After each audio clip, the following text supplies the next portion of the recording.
ना जीजी।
പോയി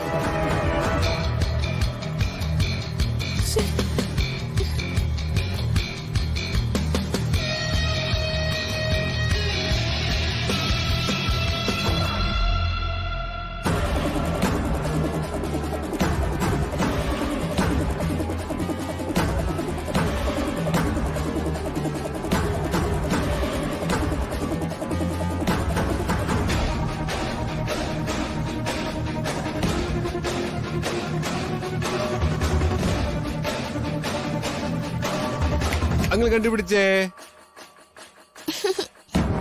അങ്കിള് മോളെ കണ്ടുപിടിച്ചേ, അങ്കിള് മോളെ കണ്ടുപിടിച്ചേ. ഇനി ആ തോക്ക് താ.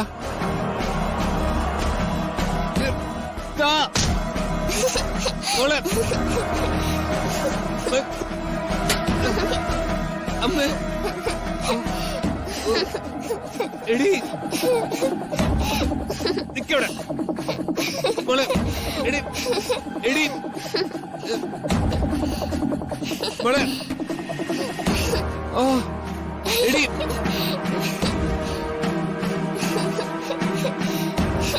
മോളെ. എടി മോളെ. മോളെ വേണ്ട. എടി മോളെ.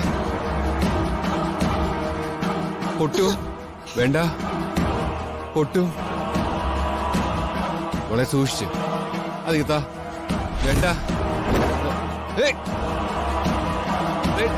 വേണ്ട. പൊട്ടു പൊട്ടു വേണ്ട പ്ലീസ്. അയ്യോ അയ്യോ വേണ്ട പ്ലീസ്. അയ്യോ അമ്മേ വേണ്ട. ആ തോക്ക് വേണ്ട, മാറ്റ്. വേണ്ട.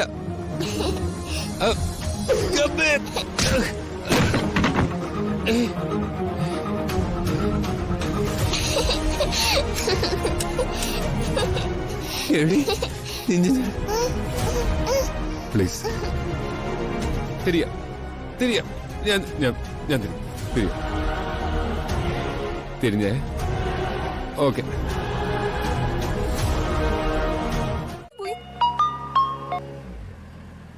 ഹലോ ഹലോ രാമ, ഞാൻ പറയുന്നത് മുഴുവൻ കേട്ടിട്ട് ഫോൺ കട്ട് ചെയ്യാവും. താൻ പറയാൻ പോണത് എന്താണെന്ന് എനിക്കറിയാം. അതൊന്നും കേട്ട് നിൽക്കേണ്ട കാര്യം എനിക്കില്ല. അങ്ങനല്ല, എന്റെ സിറ്റുവേഷൻ രാമന് അറിയാത്തോണ്ടാ. തന്റെ സിറ്റുവേഷനൊക്കെ എനിക്ക് നന്നായിട്ട് അറിയാം. താൻ ശുഭയല്ലാതെ എത്ര പെൺകുട്ടികളെ പറ്റിച്ചിട്ടുണ്ടോ മഹാദേവ. അച്ഛനെ തിരക്കി ഫോട്ടോയായി 2 പേര് എന്നെ കാണാൻ വന്നിരുന്നു. എന്തൊക്കെയാ രാമ ഈ പറയുന്നത്? അവിടെ ഫോട്ടോ കൊണ്ട് ആര് വന്നു? ആദ്യം ഒരുത്തൻ ശുഭയുടെ മോനാണെന്നും പറഞ്ഞു വന്നു. പിന്നെ വേറൊരുത്തൻ ശുഭയുടെ ഫോട്ടോയായിട്ട് വന്നു. ആര് വന്നാലും താൻ ദയവ് ചെയ്ത് ആരോടൊന്നും പറയരുത്. ആർക്കും ഒരു തെളിവ് നൽകുകയും ചെയ്യരുത്. അതെങ്ങനെ ശരിയാവും? ശുഭയുടെ യഥാർത്ഥ മോൻ വന്നാൽ നീ അവനെ അംഗീകരിക്കണ്ടേ മഹാദേവ?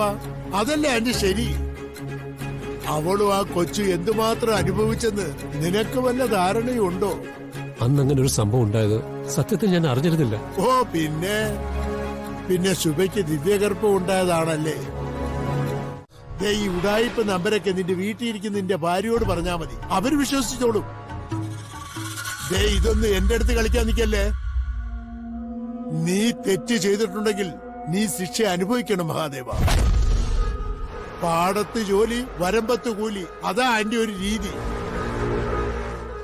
ചെയ്തു കൂട്ടി ഓരോന്നിനും അനുഭവിക്കാതെ ഈ ഭൂമിയിൽ നിന്ന് ഒരുത്തനും മുകളിലോട്ട് പോകാൻ പറ്റില്ല മഹാദേവ. രാമ പ്ലീസ്, എന്റെ മകനും സത്യം കണ്ടുപിടിക്കാൻ വേണ്ടി ഇറങ്ങി നടക്കുന്നുണ്ട്. അതിപ്പോ എനിക്കെന്ത് ചെയ്യാൻ പറ്റും? നോക്ക് രാമ, ഒരു കാരണവശാലും എന്റെ മകൻ ഒന്നും അറിയരുത്.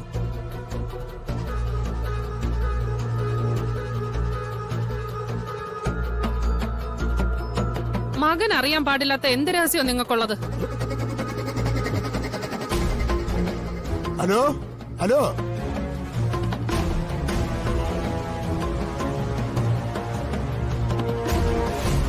എന്നോട് കോള് കട്ട് ചെയ്തെന്ന് പറഞ്ഞിട്ട് അവൻ കട്ട് ചെയ്തു. അല്ലെങ്കിൽ അവന്റെ വാക്കിന് പണ്ടേ വിലയില്ലല്ലോ.